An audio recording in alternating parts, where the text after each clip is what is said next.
Welcome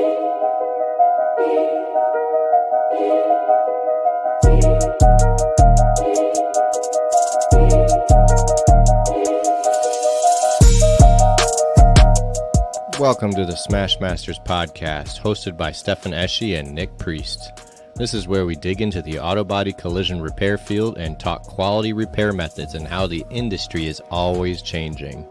Buckle up, it gonna get bumpy. Hey, what's going on? Yeah, it's bumpy. It's bumpy. You know how bumpy it is? So we just posted a giveaway post on Facebook, and a scammer is already on there on the comments telling people they've won. We literally just posted it about an hour ago. Not even. Right. And there's already a scammer on there pretending to be us telling people they won. You have not won yet. If you look at the post, it says September 2nd.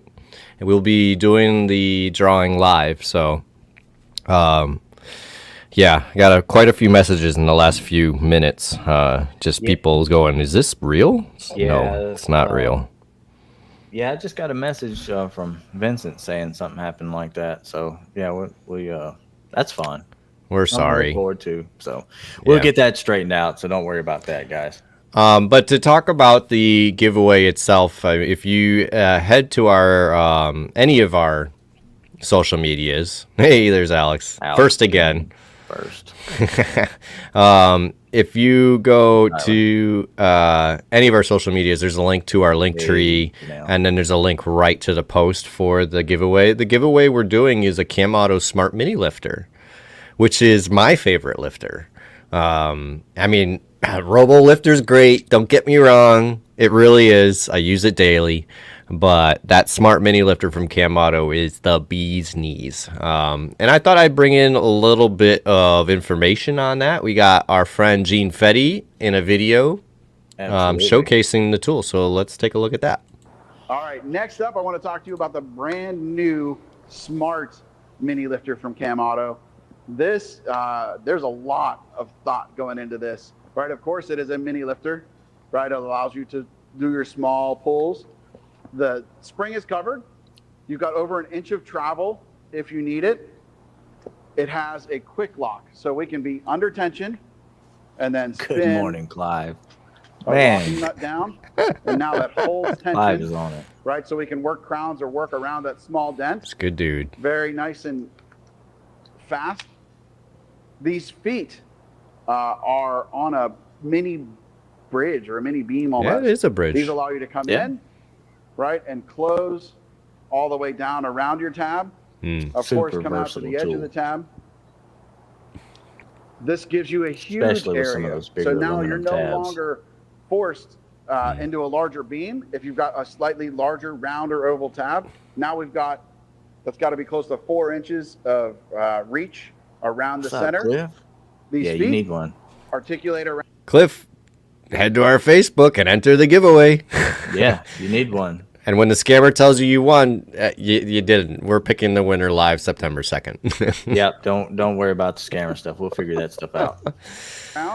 The head articulates around so you're not stuck working in awkward positions. We can also take and switch these feet out for a wider foot. Not included. You can take 2 of these feet and come in and work around a crease tab. Right, really close down the area you're working on. And this body is all aluminum. It's a little heavier duty than your standard mini lifter, but the build quality is just unreal. I agree. That's the new Smart Mini Lifter from Cam Auto. Top-notch tool. Yeah, super awesome. Yep, Hart says that thing is awesome. It absolutely is. Yep. It is. It really is. I really do. I mean, so when you guys all know that I'm in a body shop, I bring my PDR tools to the body shop, and I do use it in the body shop. But then I have to have a select amount of tools to take on my PDR jobs, and I grab this Smart Mini Lifter, and I throw it in the pack out.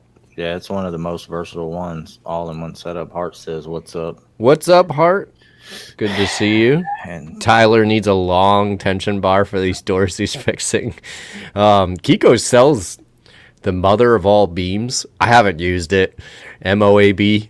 It's like ginormous, and it's got two rails. It's just huge. I mean, they created it for fixing large damage on Rivian vans, which I'm getting Rivian certified at the moment. So I think I'm going to need one of those Moabs myself. I'm going to need that. Yeah. And they want to do like pull to send it kind of things. So what's up? Is he talking about a tension bar or a bridge puller? He's probably talking about a tension bar because he's been watching my retention videos that I've been coming out, the JVF videos I've been doing lately. And so I'm sure you saw on TikTok. Yeah, I saw your video. Yep. Yeah. They are pretty messed up. Well, speaking of videos and stuff, we got a guy hanging out in the back that does some pretty cool stuff. Yeah, he just started putting out some content too that I was really admiring. Yep, does collision work, PDR work, all kinds of stuff. Let's bring him out so he can tell us himself. Yeah, let's go. Hey, how's it going, Matt? What's up? How's it going, boys? Greetings. Appreciate you coming on. Absolutely. Thank you for having me. Yeah, absolutely. So I mean, you caught our attention, in the comment sections of stuff and everything. And actually you had told me that you started making content. So I went and checked out some of your stuff, and honestly, Denver in the house, lots of skills, plenty of skills. So we had to have you on, to talk about your journey. And, you're a collision tech at heart, right? Absolutely. Yeah, absolutely. So I'm actually third generation collision tech. My grandfather, father, and now me. Wow. Okay. Nice. So it's even more impressive that you're looking to move to modern repair methods, because a lot of those generational guys, they just stick with the old tried and true methods, which they might work, but we all know that these methods that you're using, that I'm using, that Nick's using, are just a step up in quality, and they end up being faster. Yep, your absolutely your typical collision toolbox from the first generation to the third is changed quite drastically, I'm sure. It has. I have tools that were hand-me-downs that I don't know if I've used once in my career, but they're there if I need them. Mm-hmm. That's good. That's good. We got two Brandons coming in back to back. Brandon Cheney, Brandon Schmitz. What's up, guys? Thanks for swinging by. The Brandons. Thank you. Yeah. You guys. Yeah. So I guess my main question is, what got you started? Did you start with glue before push tools? I did. I started with glue because the shop I was working at the time out here in Denver, the owner was really invested in doing a very high quality repair. And part of that idea of what a high quality repair looks like is that if we were going to be refinishing a component of the vehicle, we didn't paint over chips, dents, or scratches. So with that being said, what's up, the shop I was at also understood that it was not a good idea to put a stud welder on things. They had already had that knowledge base based on the procedural aspect of repairs they were doing. They knew that it was quickly becoming not really an approved at all way to go about repairing sheet metal. I think the OEMs for a long time, they've had position statements on the way they want their metals fixed. And depending on what type of metal, depending on where the metal is, obviously that has a different repair matrix to it. And it allows us as repair technicians to either do or not do things. So I remember there was a need to be able to clean up door dings and dents and things like that, along with typical conventional body repairs. I knew that stud welder was no longer available to me if I was going to be sold out to repairing vehicles by the book. So that left me with, a myriad of some hand tools that body men typically use, your hammers and dollies and things of that nature. But even with that being said, I was always curious about another option to repair vehicles. Okay. And I saw some of the hail techs out here in Denver at the time. They were working the 2017 storm, really big storm out here. And I was watching what they were doing on the aperture panels and quarters of these cars where they didn't have access to a tool. Even my rudimentary understanding of paintless dent repair, I knew that if they had access, they could typically put a tool to it. But with the way they would glue pull rails and fix that damage without backside access, I thought to myself, I wonder if we could do that on a larger scale. And then that brought me to Kiko's website, for example. That brought me to quite a few different YouTube channels.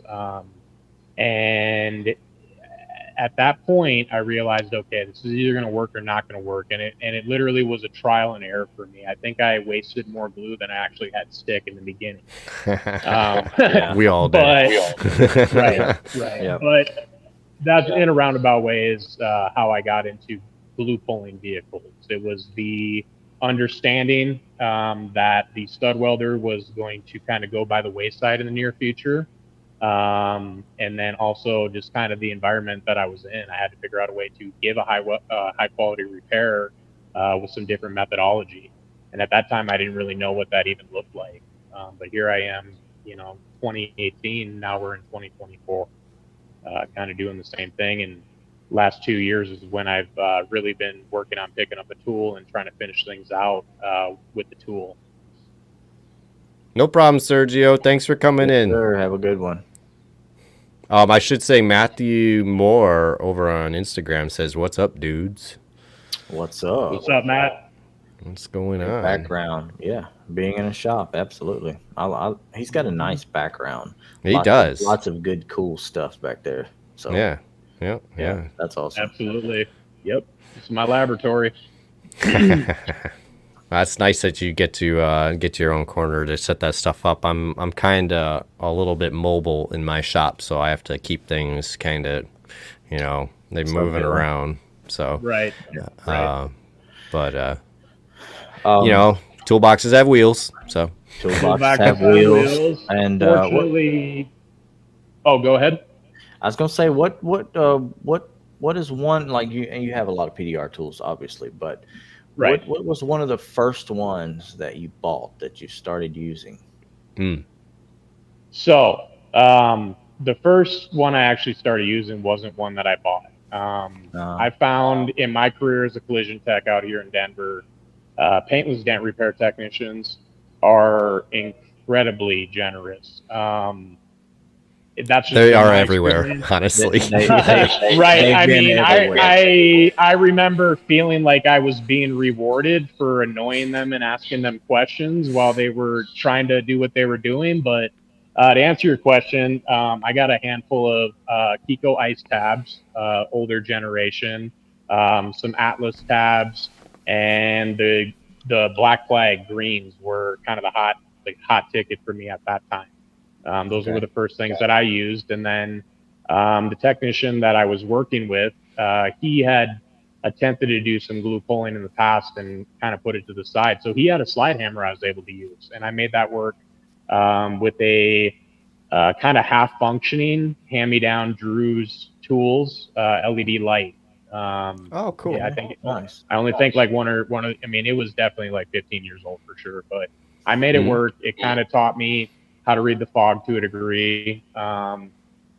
So for that, I'm grateful. That's been my experience a lot as a tech. PDR technicians have always been good to me on that end. Andy? There's another PDR tech. What's Yeah. going on, Andy? Lots of good PDR techs in here Hey, as Andy. well. All right, Yeah. So that's so when it comes to an actual push tools, though. Push tools, yeah. That's what.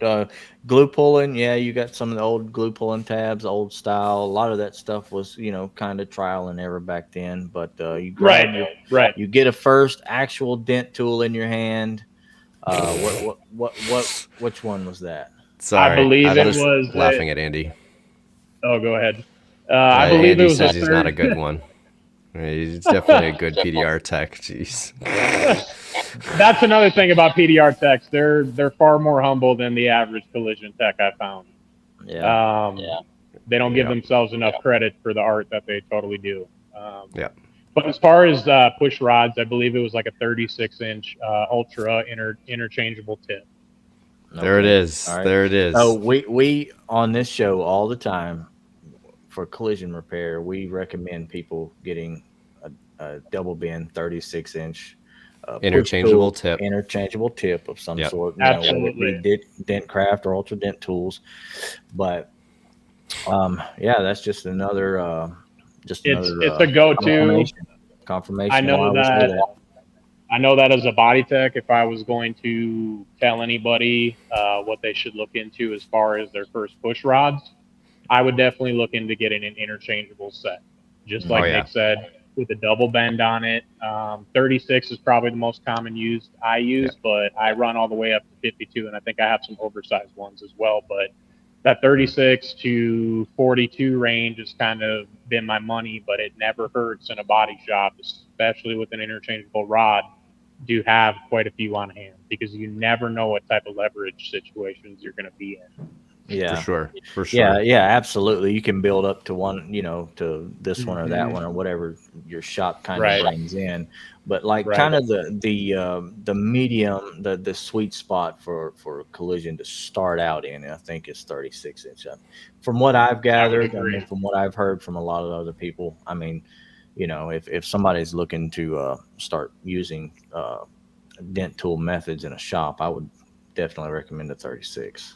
36. I mean, I think it's important to get a light right away as well, because the sooner you start learning how to read a light, the better everything's going to become. I mean, you get the pictures with the dents looking bigger, so you could just get more time, and just learning the light. I mean, that's the secret. That's the secret to PDR. It really is. It's all about that light. Lights for good documentation, so you can see what you're doing. So you really been shortchanging ourselves a lot of years on time because you couldn't see anything.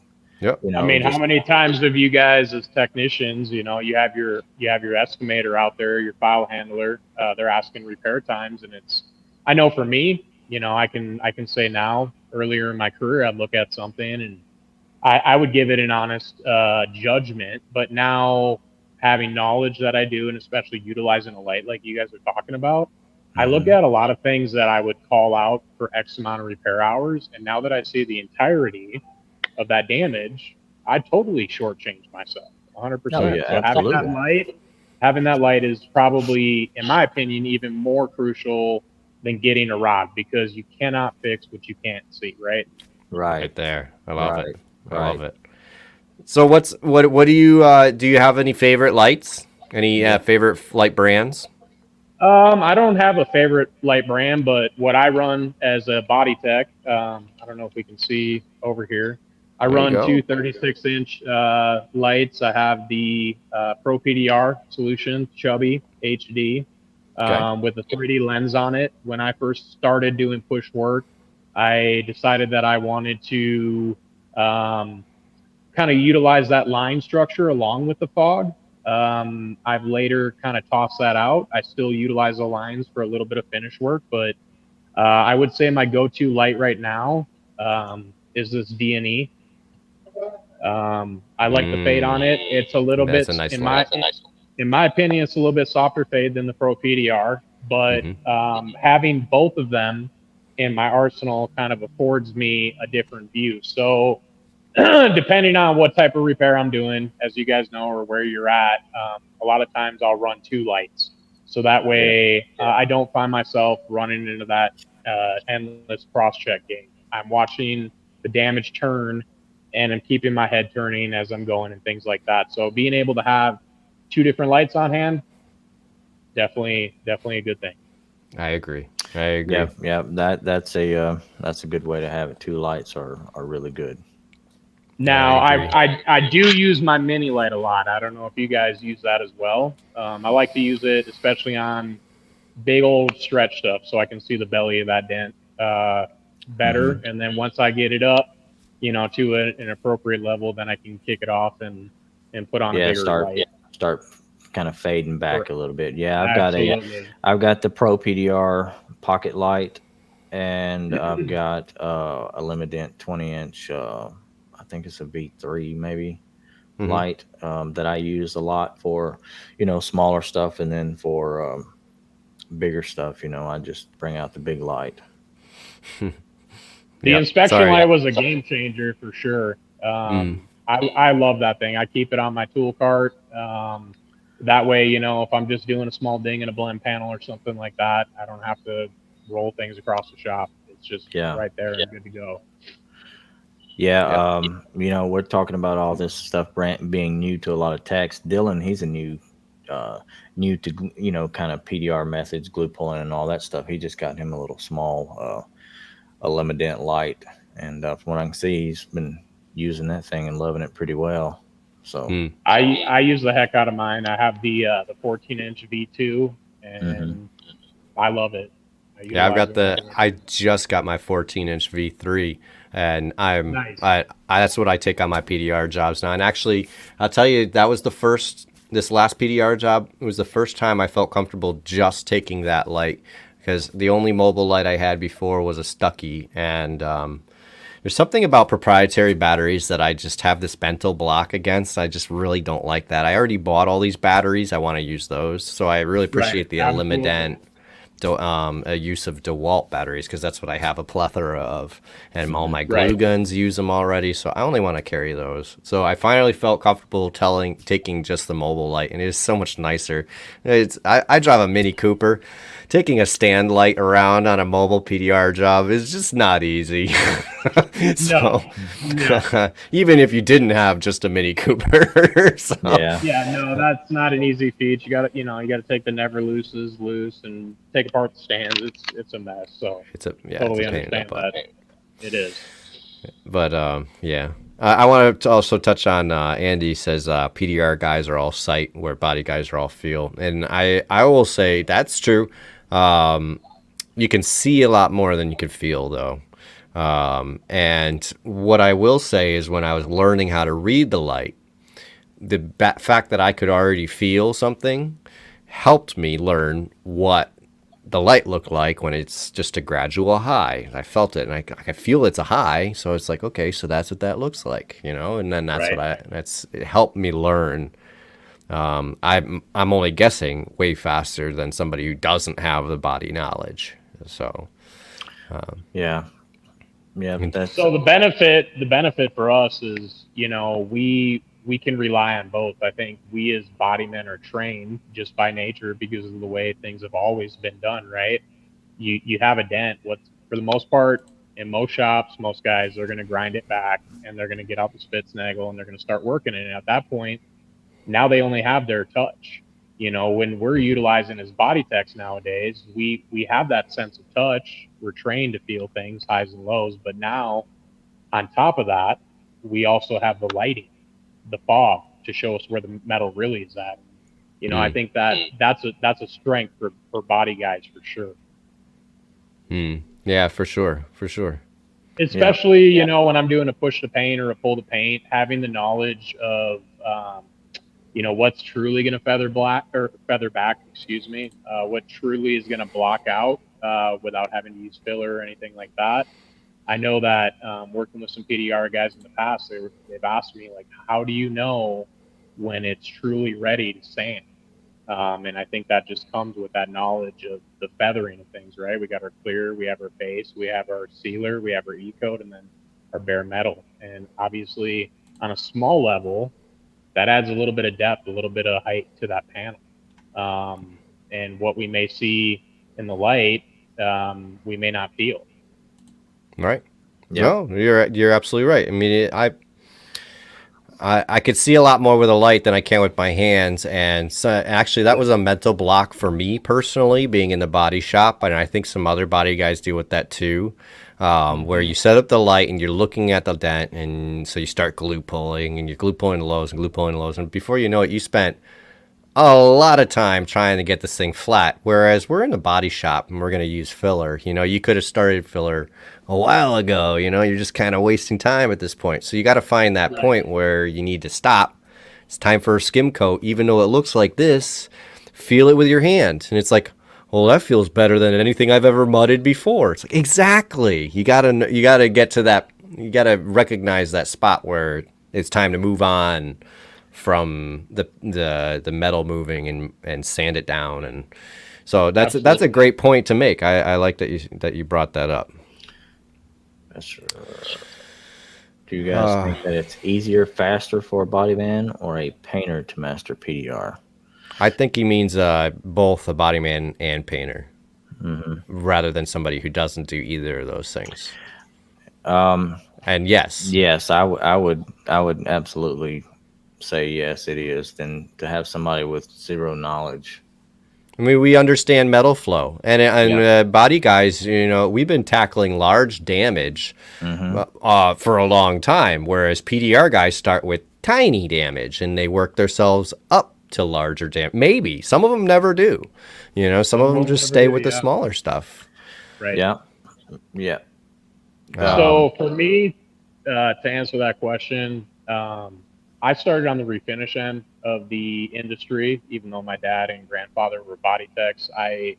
That's where my opportunity was in the beginning. You know, you start off, a lot of guys in a body shop, they start off as a porter, detailer type deal, maybe even parts. But for me, I went straight into the prepping aspect of things and learned for 2 years under a master painter. So when I switched over to the body end, which translated later to the glue pull and PDR end, I kind of learned the attention to detail that I didn't see in a lot of body men that I worked with. Not to say that I have all the attention to detail, but it definitely is a different skill set and a different eye.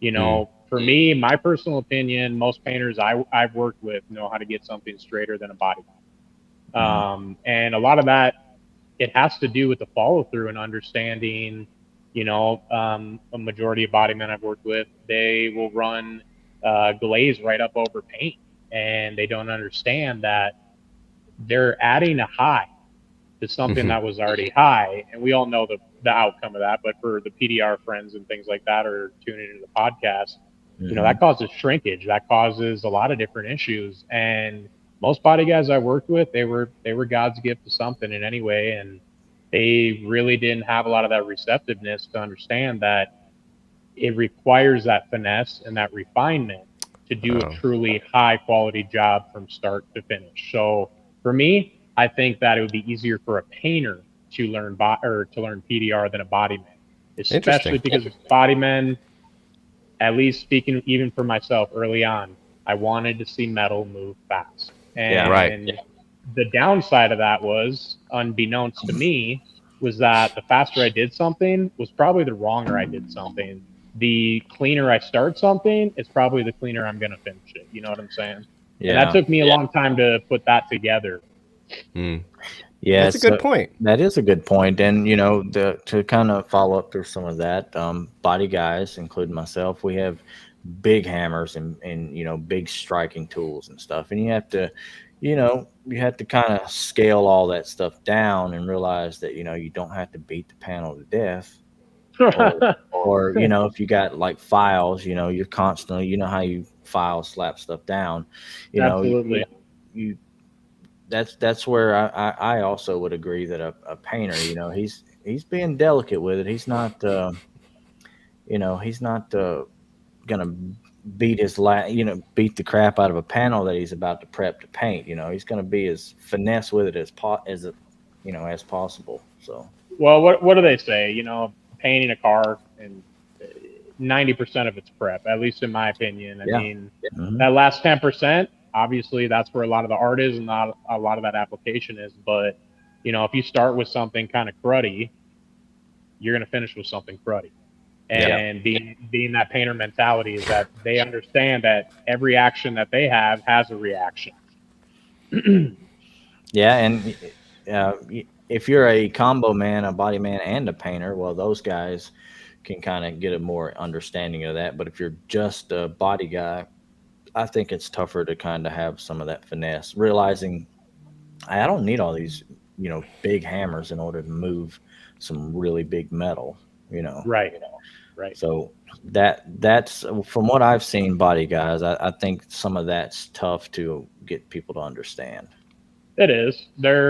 I mean, for me, slow and steady wins the race. And that's not to say, I mean, for me, slower is faster is what I found in my career. It's those good habits. It's that repetition day in, day out. But when you're trying to rush through something, you're done. Once again, the end result is going to be a rush job. I just have to say, Andy, I do the same thing with my comments on the Ginger Bros show. I try and get you to laugh. So it's the same thing. I get it, and I deserve it. I make it a point to go on the Ginger Bros show and say just make Andy laugh. Yeah. There's a whole joke going on right now about because you said shrinkage. So Andy's like, hey, shrinkage. So it's yeah.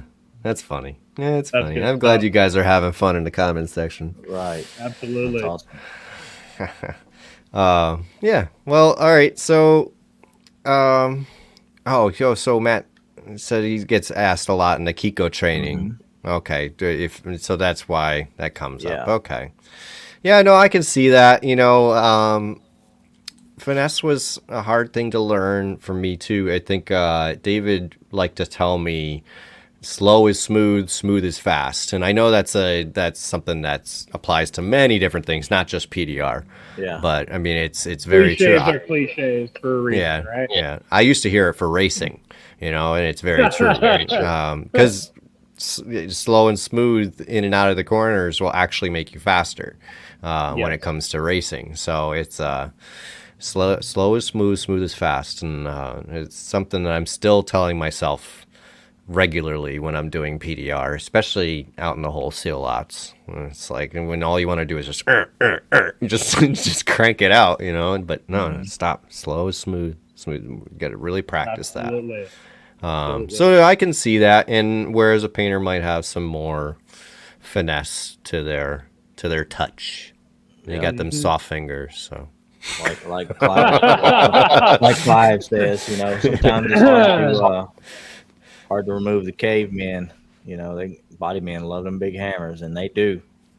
They do. I like how many body men that they keep their biggest hammer next to the toolbox. I feel like that's every shop I've ever worked at. They keep their Thor hammer out with pride. Yep. Every body man's got a BFH.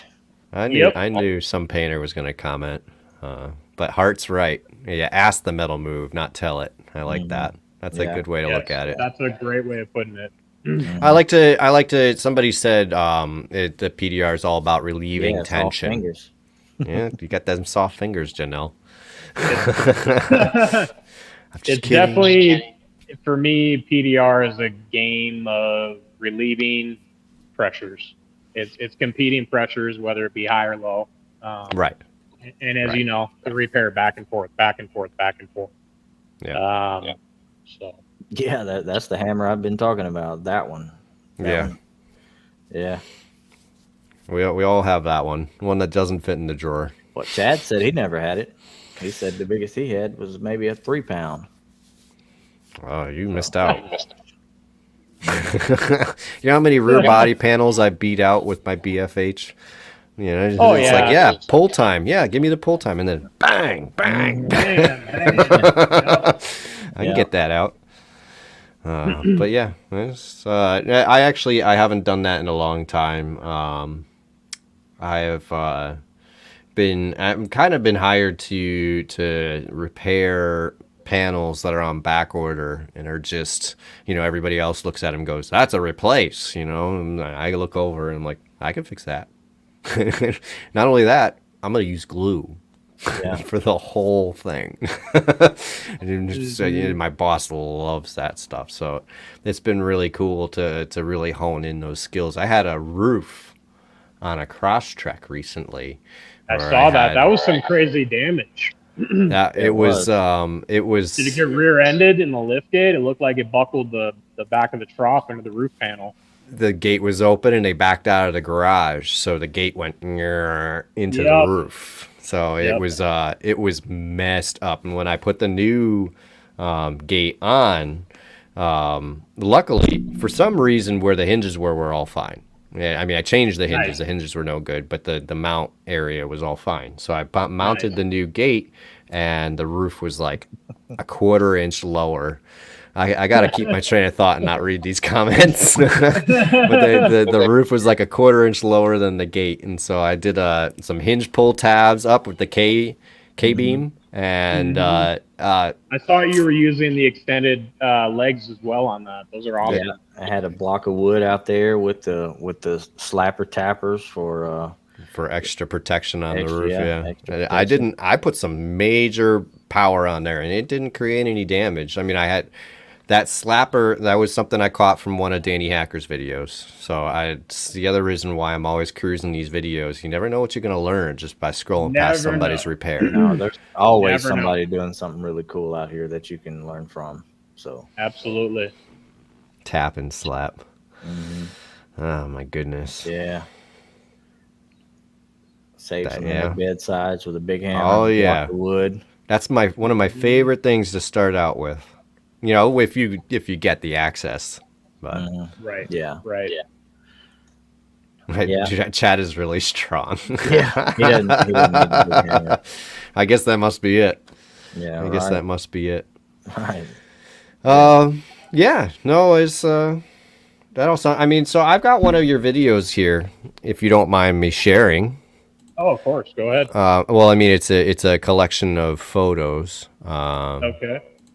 But it's, I think, your most recent one. Whoop, whoop, whoop. That wasn't it. Nope, it's playing now. So, I mean, that's some pretty nasty damage. I mean, did you full PDR this? I did. Yeah. I did. Yeah.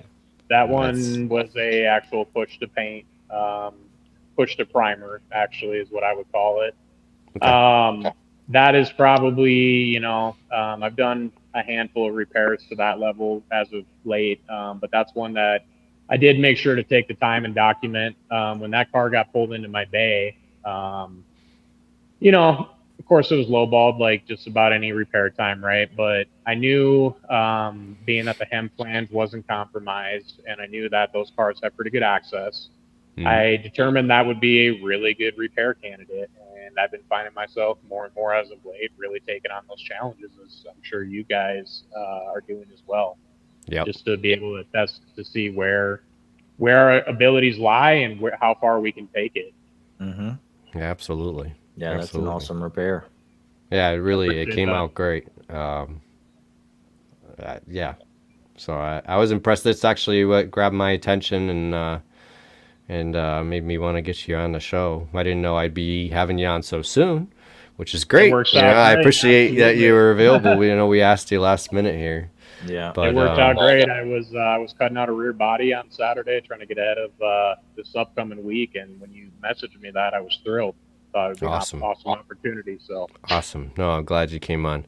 Planning to go to MTE?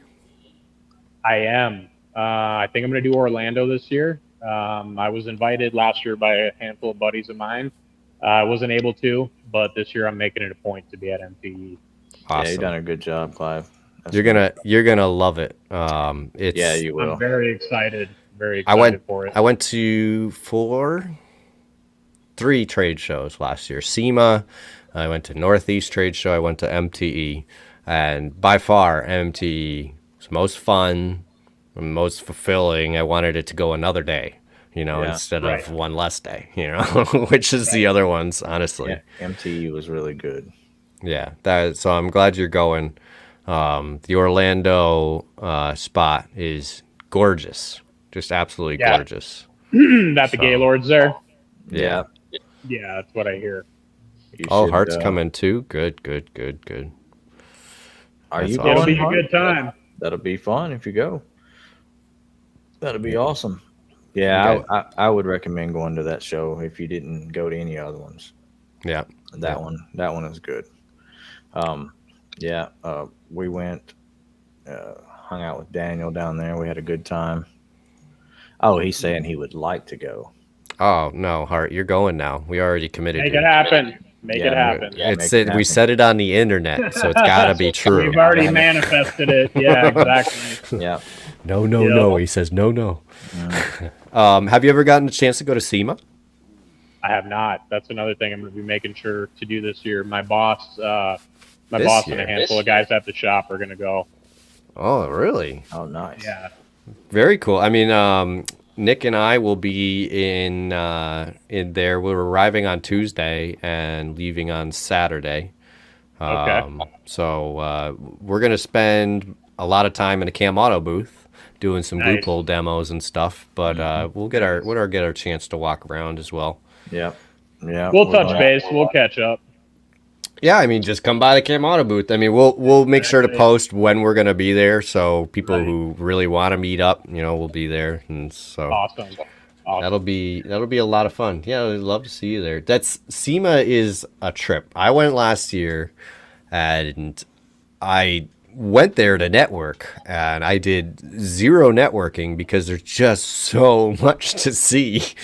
That is what I've heard from quite a few people, that you might run through a pair of tennis shoes while you're out there. Yeah.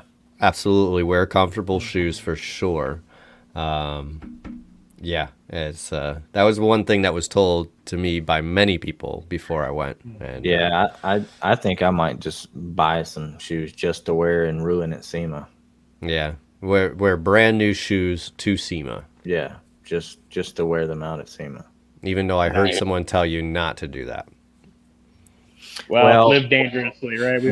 I mean, if I didn't want to keep them, then it's fine. It's on your list, David. Day one or one day. That's what I like to say.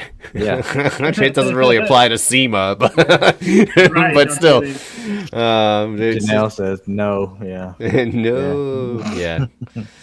Yeah. Don't wear it. So, Janelle told him not to wear new shoes. Yeah, she told me not to wear them. But if I'm gonna go out here and ruin a pair of shoes, I mean, whatever. Do it big, Nick.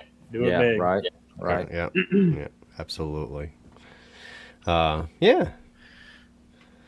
Yeah. So, well, we talked about some collision, some PDR rods. I mean, any tools that you kind of getting into that you really like using right now? Something that you got some go-tos?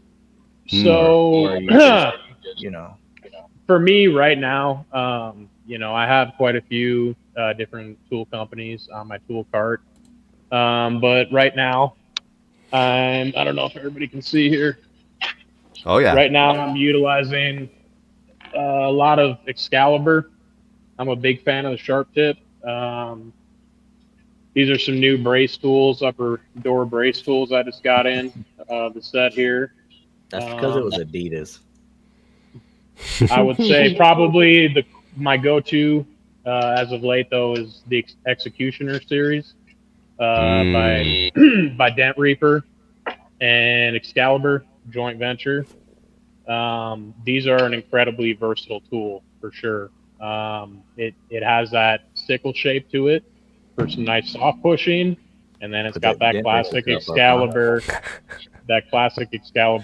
tip. But it also kind of acts as a whale tail in certain situations as well too. So that's definitely been my go-to.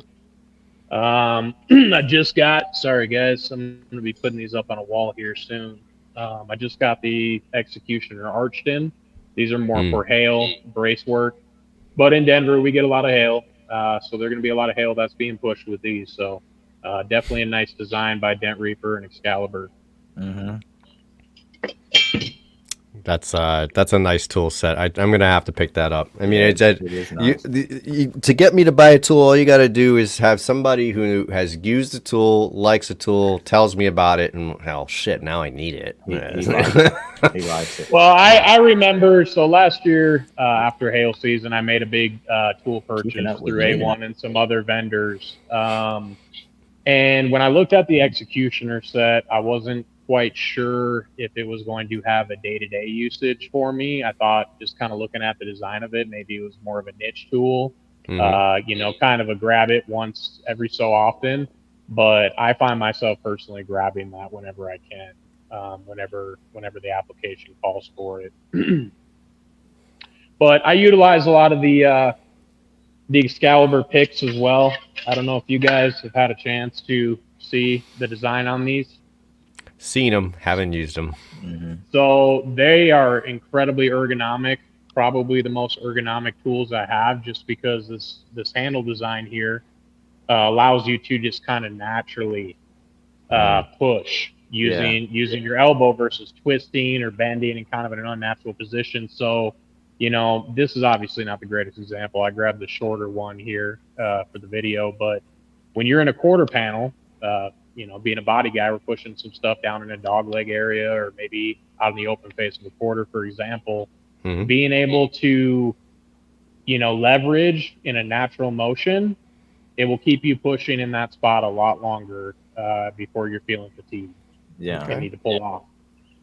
So okay, and I can speak to that. That pushing stuff. I mean, it doesn't seem, when you think about it, that it would be that tiring. But man, you get pushing, and it's it takes something out of you. It's a different kind of.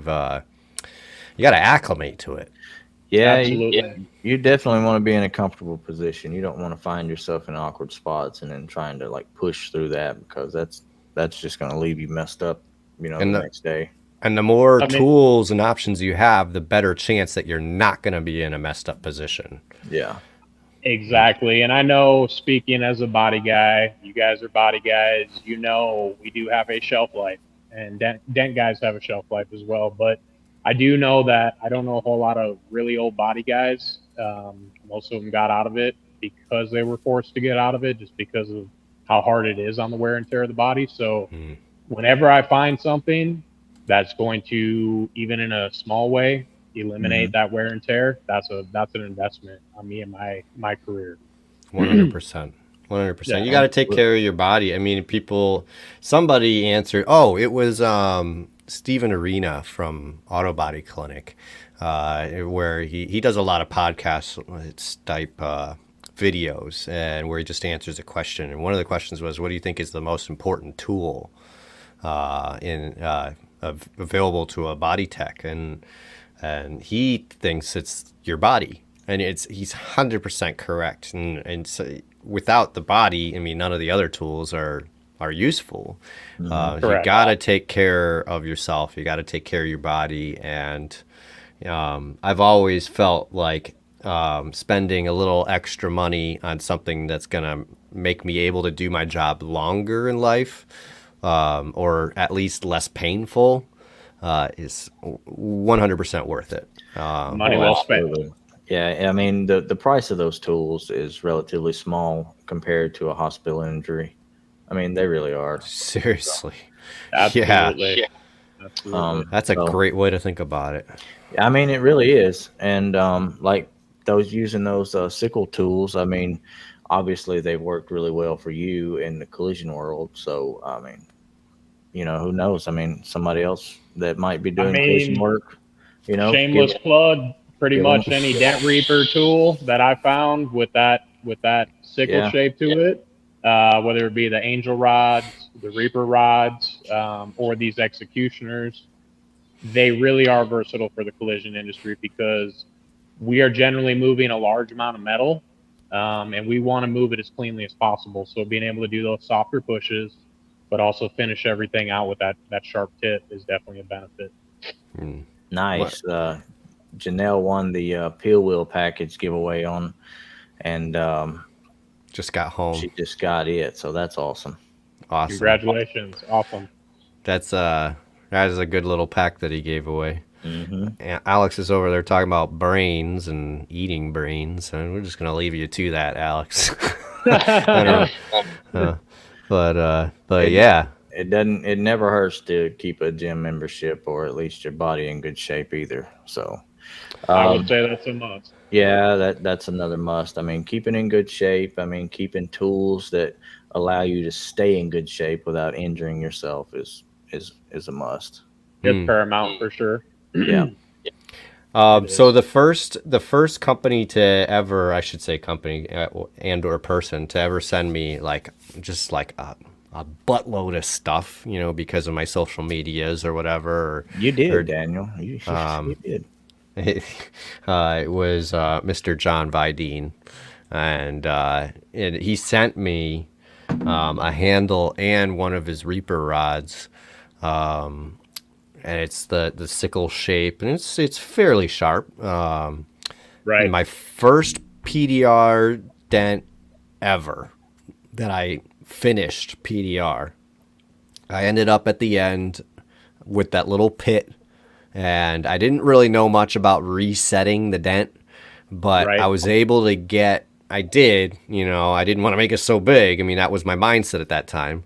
Right. And then and I couldn't get my angled tool to get that pit up. I just couldn't do it. So I grabbed that Reaper rod and just doink, and it took it right out. I was Yep. like, I love this thing. And so now it's one of my go-to finishing tools, ever since that day. So he makes some great stuff. Not only that, I don't think there's any job that I don't end up grabbing when there's direct push access. He has these bendable rods. I don't know if Yes. you've seen them with interchangeable tips. I love those things. I've Those never are used nice. them personally, but I hear they're the money, dude. They are They so are great. nice. I have a set. He's got a set. I mean, they stay on top of the cart all times. Uh, those are really another must-have tool. Yeah, absolutely. I mean, it easily turns into a double bend, and it easily turns into a curve tool. It'll I turn mean, whatever it's you want. whatever. you Yeah, Versatility and is awesome. the interchangeable tips and everything, and it actually you can buy it as a set with the crease dolly tips that he's got, which I'm just starting to use now. I feel like How do you now feel about those, Stefan? they're cool. They are cool because when you're pushing up and when you're rocking them back and forth, you're moving a lot of metal at once. So it's kind of Yes. like a nice starting tool. It's like a cheat code for creases to me, definitely. Like, it almost feels like I've cheated, being able to push a crease that fast, that clean. I mean, obviously, they usually need some refinement, but Oh, that sure. dolly shape, I mean, we're body guys, right? That old Fairmont metalworking Makes sense. method, absolutely. Yeah.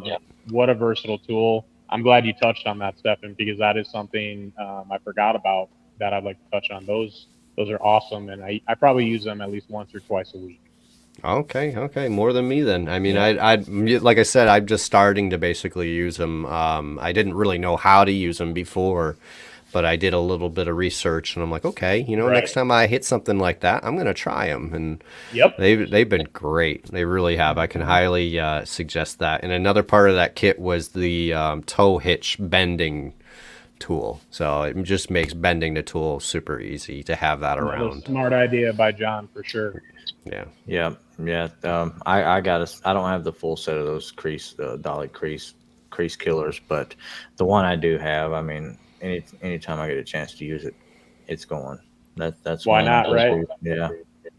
I also have a stand liner flat tip snake tool that I like to Stand use. liners are money. I'm looking to start investing in some stand liner tooling myself.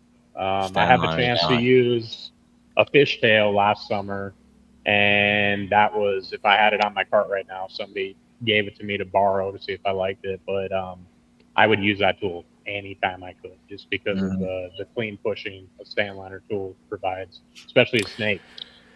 Yeah. That's something I got to get into is the stand liner tools. Everybody raves about them, and being at MTE and totally uneducated on them last year, I'm looking over there going, I can't see anything over there I really want, and then now I'm like, oh man, I want them all because I mean the snake tool, the elevated snake tool, the question mark has been mentioned in a lot of people's videos.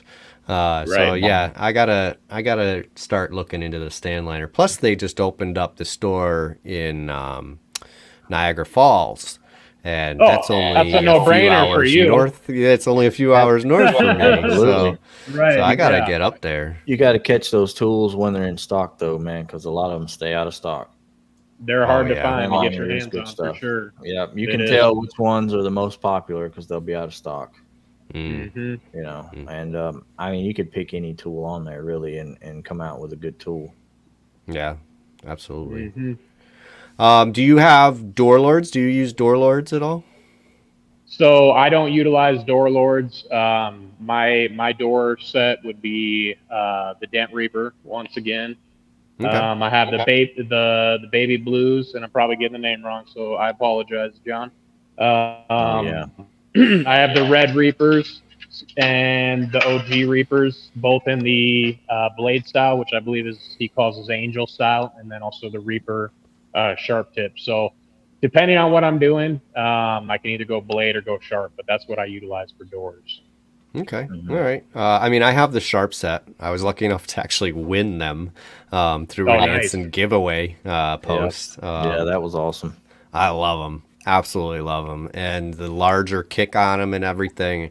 There's nothing I haven't been able to reach with them. Except they moved the metal for sure. One dent. There was one very tall truck. One dent. Yeah, one dent where I was like, it just didn't reach, but I had another tool that reached it, so it was fun. Nice. Well, that and with the sharp stuff with all the aluminum and high strength steel coming out, I mean, you pretty much got to have those. Especially if you're trying to fix a dent through a fully built door. Yeah, you need that stuff. Yeah, absolutely. Yeah, no, they're great. They really are. That and it came with the long handle. The tactical grip. Yeah. Those are awesome. It's very, very nice setup. I love the hub system on these tools. That it brings a level of versatility that you really just wouldn't get with just a stationary handle tool. No, you'd either be doing like a left or a right hand setup. Now you got it kind of all in one. But then again, if you're in collision, you're starting out. A fixed handle is perfectly fine. You don't really have to have all that. So just stay away from those Amazon kits. Right. Please do. Right. Please do. It's wasting money. I don't care if it's only $60. That's a wasted $60. I think it's a quick way to find yourself not doing it either. I mean, I think there's a lot of frustration that entails. I've heard from guys buying the cheaper kits, thinking, "Hey, I'm not sure if I'm going to get into this. I'm not sure if I'm going to like it." At the end of the day, as a body guy, whether you go full PDR or you do a hybrid or whatever, having a good tool is going to be worth its weight in gold. And I would rather kind of buy once, cry once, if that makes sense. Oh, yeah. Yeah. Also, to follow up on that, not only having a good tool, but knowing which tool to use on which dent is also key. So, I mean, there is a little bit of training involved, a little bit of, kind of that type of stuff. But you're going to pick that up much easier if you buy tools that are quality and made for certain things, and you buy them in piecemeal. You don't all go out and drop 10K at once unless you're Chad Maynard, but you don't, generally you don't, nobody wants to do that, especially if they don't know if they're even going to use these tools, Right. So, trying to get out a dent on aluminum with the round end tips that they bring, or they're like an R4 cherry cap. Yeah, they're cut, a little off centered, and you kind of tilt it and it pushes kind of awkward because the machining on them. They're just not good. Right. They're just not good at all. So, and I mean, you start out. you start out with that double bend, and then you find that, oh man, everything I hit is under a brace. It's like, well, okay, it's time to get a wheel tail, and pick yourself up a Dentcraft wheel tail, and then you learn what that's used for and how to use that. And then, oh no, now everything's really farther away, and it's kind of, the wheel tail isn't fitting. So you find something else and you work there, and then now you have tools that you know what they do.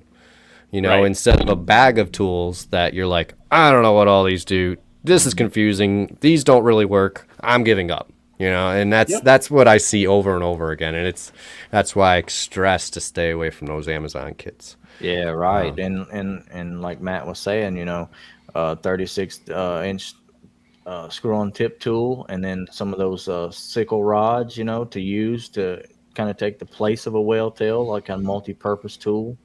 That's good for collision. That's good. Yeah, I know you spent more than that, Chad. I was just, I knew you were in here, and most people won't spend even $10K. So, yeah. But it's by the way, Chad, what you've been doing is very, very impressive. Some really cool stuff that I seen floating through there. You're advancing very well. Just keep it up. Keep being an inspiration to others, because this industry really needs it. It really does. Absolutely. More and more collision guys are out here changing their ways, their repair methods, and coming, to the dent tool world, the light, changing up all this type of stuff, and it's just really cool to see. I have guys going through my shop, and nobody really does. I mean, there's one person that does some glue pulling and stuff, but he really didn't start until I got there. And then the other guys, are pretty much walking by, and you see them looking at what I'm doing, and then they go by. And I could tell you want to. Yeah. Just come over and check it out. Just don't be shy. Just dive in. It's going to be tough at first, but so was body work. So it takes time to learn anything. So it's anyway, it's cool to see the industry moving along. It's great to see you doing it too, Clive. I would agree with Chad. I mean, they probably would leave and chase hail, or if the hail didn't come in, to the shops. The only issue I see with that, Chad, is when you take a body guy and you put him on PDR work, generally you're robbing the paint department of work. Now you've got guys standing around because they're not doing it. So I really, I think it's smarter for a body shop to write push to paint stuff, or like Matt said, push to primer. And that way everybody gets their piece of the pie, and you get the job done faster because you're not worried about that last 5% of details on the PDR work. I really think that's smart. Now, having those PDR skills is also very useful, because when the car comes out of the booth and there's a ding in a panel that you didn't know about and shouldn't be there, so can you come over here and massage that out for me? Yeah, I got you. No problem. Then you're the hero, and it's never get rid of you. Every shop needs one of those. Yeah, absolutely. I seem to be having technical difficulties here. Yeah. Kind of lost you there, Matt. You hear me? You hear me now? Only slightly. It's still messing up pretty bad. Yeah. Maybe we walked away from the Wi-Fi. Oh, he's gone. Well, that's the end of Matt. Matt's gone. I mean, it has been an hour. Matt's gone, guys. R.I.P. Matt. Hopefully, he's okay over there in Denver. Maybe we'll pop in for a second, but I mean, it was a pretty good show here. I'm really happy we had him on to talk about this kind of stuff. I mean, a lot of stuff he was saying was a lot of stuff that we kind of preached to you guys. Yeah, he's back. We can see you. Hart liked the show. Appreciate it, Hart. David. Matt's like, okay, y'all's time is up. Bye. Bye. Done. Get out of here, guys. Lee. Always late. What's up, Lee? Well, I'm glad you made it in. Luckily for you, the recording's up on Facebook and YouTube. Or you could always be like Clive and be like, I think 6 hours ahead on time. So he stays up and hangs out just for the show. That's awesome. That's awesome. Yeah. Well, thanks guys for coming on. I really appreciate. I mean, we had a lot of viewers tonight. So yeah, we did a lot of interactions. That's really cool. Good stuff. Make sure you guys go over there if you hadn't, and we'll get that giveaway stuff signed up. And I don't know, figure out whatever that hacker stuff is going on. We'll get that straightened out. But hopefully, one of you guys will win a really cool Smart Mini lifter. And you're gonna love it. You really are. Absolutely will. Absolutely. And then the rest of you are gonna be jealous and go out and buy one anyway. Yeah. Yeah, you need one. If you're doing any type of glue pulling repairs, you need that tool. For sure. Yeah, I'm looking at this scammer. He just said Smash Masters replied. I appreciate it. How did they do that? Oh, he's back. Well, just in time to say adios. Yeah, it sounds like it. Don't know what happened there, but hey, I appreciate you guys having me. That's all right. No worries. Man, yeah, you got through most of it. Everything worked out great. So, yeah, good stuff. I appreciate talking with you boys. Coming on. So don't go anywhere. We're gonna put you in the back room and we're gonna do our sign off, and then we'll say our goodbyes and stuff. All right, sounds good, buddy. All right. Thanks, everybody. Yeah. All right. Well, this banner is huge. Oh, the Peel Wheel banner. Yeah, it is. Yeah. You got to hang that up. Hang that up in the stuff. shop somewhere and get that in the background of your videos. It's hard. This camera almost got you. I hope. It seems like somebody might have. I don't know. Somebody might have reported him because I can't look at any of the comments, but I'll try and get onto that. It's just, and they see the word giveaway. That's why I didn't put the word giveaway in the last one. Yeah, because I see the word giveaway, and then they just go in and they attack immediately. Go and try and screw you up. That's why we're doing it live on the show, so we don't have any of that problem. Winner will be selected live on the show. So and then afterwards, you'll get a message from either me or Nick. And then that's gonna be the dead giveaway. But yeah, so thanks everybody for watching. I don't know what we have coming up next week, but we got quite a few people that are in the queue, and there's some really cool stuff coming. There's some really good stuff coming up, so that's going to be fun. Make sure to hit that follow. We're on YouTube, Facebook, Instagram. We also have a TikTok. We can't go live there yet because TikTok requires you to have 1,000 followers. Faster we get to 1,000, we'll be live on TikTok. So wouldn't that be cool? And get all that algorithm. Stop by there and give that page a follow. Yeah, we'd appreciate it. All right. Well, you guys have a wonderful night, and we'll see you on the next one. Bye, everybody.